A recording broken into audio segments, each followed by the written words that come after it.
राज्यामध्ये जून ते सप्टेंबर महिन्यात जी प्रचंड प्रमाणात त्या ठिकाणी अतिवृष्टी झाली आणि ज्या अतिवृष्टीमुळे शेतकऱ्याचं प्रचंड असं मोठ्या प्रमाणात नुकसान झालं। या ठिकाणी पुरवणी मागण्यावर चर्चा करण्यासाठी उभा आहे। सभापती महोदय, या सभागृहात आल्याच्या नंतर मी वारंवार त्या ठिकाणी ऐकतो की आपल्या देशाला 5 ट्रिलियन इकॉनॉमी त्या ठिकाणी बनवायची।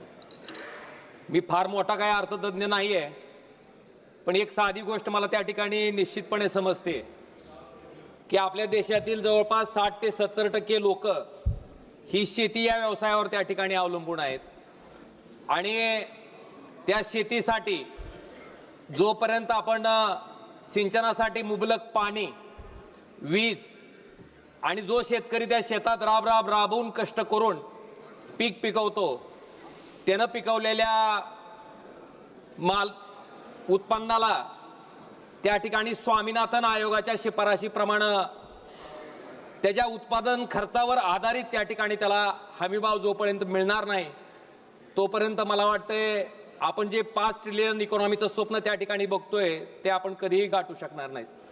सभापती महोदय, मी कायम ऐकतो की आपण इतके मोठे हायवे बनवले, इतक्या मेट्रो बनवल्या, ह्या हायवेसाठी 70,000 कोटी, त्या हायवेसाठी 1,00,000 कोटी।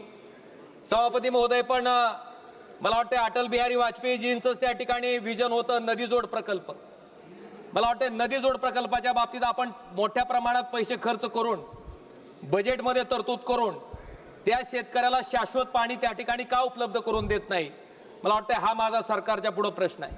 सभापती महोदय, आपण बघितलं असेल ज्या वर्षी चांगला पाऊस होतो आणि शेतकऱ्याचं त्या ठिकाणी पीक पिकतं आणि प्रचंड प्रमाणात उत्पन्न येतं, उत्पन्न आल्याच्या नंतर शेतकऱ्याला योग्य जर भाव मिळाला तर आपण त्या वर्षी बघा किराणाचं दुकान असेल, सोनाराचं दुकान असेल, गाड्याची दुकानं असतील, सगळी जोरात त्या ठिकाणी चालू असतात। पण ज्या वर्षी शेतकऱ्याचं पीक पिकत नाही, शेतकऱ्याच्या मालाला भाव मिळत नाही, त्या वर्षी मात्र ही सगळे व्यवसाय करणारी लोक त्या ठिकाणी माशा मारत बसलेले असते। म्हणून माझी विनंती आहे की शेतीकडे बघत असताना जो दृष्टिकोन सरकारचा आहे तो दृष्टिकोन त्या ठिकाणी बदलणं गरजेचं आहे। ती शेती नफ्याची, ती शेती फायद्याची कशी करता येईल ह्याच्यासाठी सरकारने त्या ठिकाणी प्रयत्न करणं गरजेचं आहे। सभापती महोदय, मी महाराष्ट्रासाठी एक म्हणणं त्या ठिकाणी मांडतोय। पश्चिम वाहिनी नद्या ज्या आहेत, वैतरणा, उल्हास समुद्रातनं ज्या नद्या वाहून जातात, महाराष्ट्राच्या मंत्रिमंडळानं त्या ठिकाणी सप्टेंबर 2024 मध्ये पाणी वळवण्यासाठीच्या प्रस्तावाला त्या ठिकाणी मंजुरी दिली। सभापती महोदय, या प्रकल्पाच्या अंतर्गत जवळपास 55 TMC पाणी आणण्याच्या दृष्टीनं सविस्तर प्रकल्प अहवाल डिसेंबर 2025 पर्यंत पूर्ण करण्याचं उद्दिष्ट त्या ठिकाणी सरकारनं ठेवलेलं आहे आणि ह्या प्रकल्पासाठी साधारणतः 70,000 कोटी रुपयाची गरज असून मला वाटते ते जर पैसे त्या ठिकाणी उपलब्ध करून दिले तर साधारणतः 70 TMC पाणी ही दुष्काळग्रस्त मराठवाड्याला त्या ठिकाणी मिळणार आहे। आणि महाराष्ट्रासाठी नदी जोड प्रकल्पाची का आवश्यकता आहे?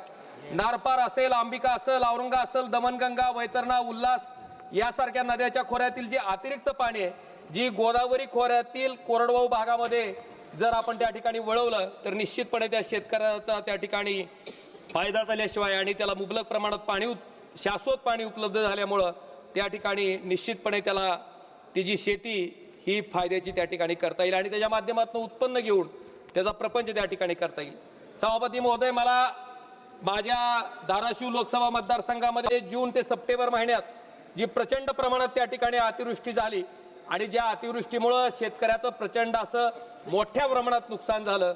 सभापती महोदय, त्या नुकसानीच्या बाबतीत जवळपास माझ्या लोकसभा क्षेत्रामध्ये 5,77,544 हेक्टर इतक्या क्षेत्राचं त्या ठिकाणी नुकसान झालेलं आहे आणि महाराष्ट्र राज्य सरकारनं त्या ठिकाणी जवळपास 31,628 कोटीचं पॅकेज त्या ठिकाणी जाहीर केलंय। पण सभापती महोदय, दुर्दैवानं या ठिकाणी खंत व्यक्त करावी वाटते की केवळ 14,000 कोटी रुपये त्या ठिकाणी शेतकऱ्याच्या पदरात अद्यापर्यंत पडलेत। अजूनपर्यंत जवळपास 17,628 कोटी रुपये त्या ठिकाणी शेतकऱ्याला मिळणं बाकी आहे। सभापती महोदय, मी तारांकित प्रश्नाच्या माध्यमातून सरकारला प्रश्न विचारला होता की महाराष्ट्रात जी ही आपत्ती आली आहे, ह्या आपत्तीच्या बाबतीत केंद्र सरकारनं राज्य सरकारला काय मदत केली? पण सभापती महोदय, त्या ठिकाणी दुर्दैवानं राज्य सरकारचा प्रस्ताव आला नाही, अशा पद्धतीनं त्या ठिकाणी त्या मंत्री महोदयाच्या उत्तरात जे गृह राज्यमंत्री आहेत त्यांच्या उत्तरात त्या ठिकाणी मला सांगितलं गेलंय।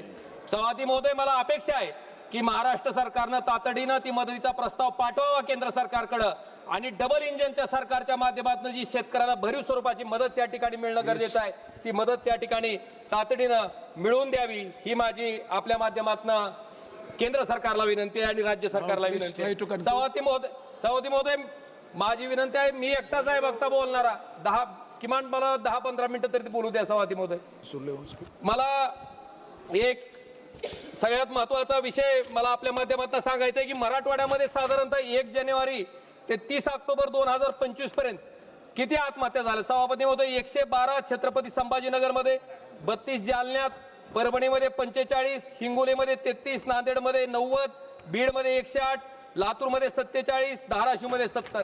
मला वाटतं इतक्या प्रचंड प्रमाणात शेतकऱ्यांनी स्वतःचं जीवन त्या ठिकाणी संपवलंय. सभापती महोदय, माझी विनंती आहे की आपण बघितलं असेल शेतकऱ्याच्या खताला जीएसटी आहे, शेतकरी जे कुठले औषधं त्या ठिकाणी वापरतोय त्याला जीएसटी आहे, पण जीएसटीचा परतावा शेतकऱ्यांना कुठून घ्यायचा? सभापती महोदय, शेतकरी हा शेवटचा उपभोक्ता आहे, त्याला जीएसटीचा परतावा त्या ठिकाणी घेता येत नाही.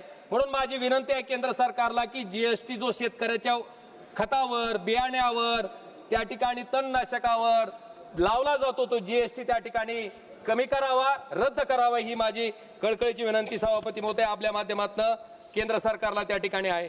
सभापती महोदय, मला आपल्याला सांगायचंय की धाराशिवसाठी सगळ्यात महत्वाचा आई तुळजाभवानीचं जे तीर्थक्षेत्र आहे ते रेल्वे मार्गाने जोडण्यासाठी, सभापती महोदय मला थोडासा वेळ द्या. सभापती महोदय, रेल्वे मार्गाने जोडण्यासाठी सोलापूर, तुळजापूर, धाराशिव हा रेल्वे मार्गाची घोषणा सभापती महोदय 2014 ला झाली होती.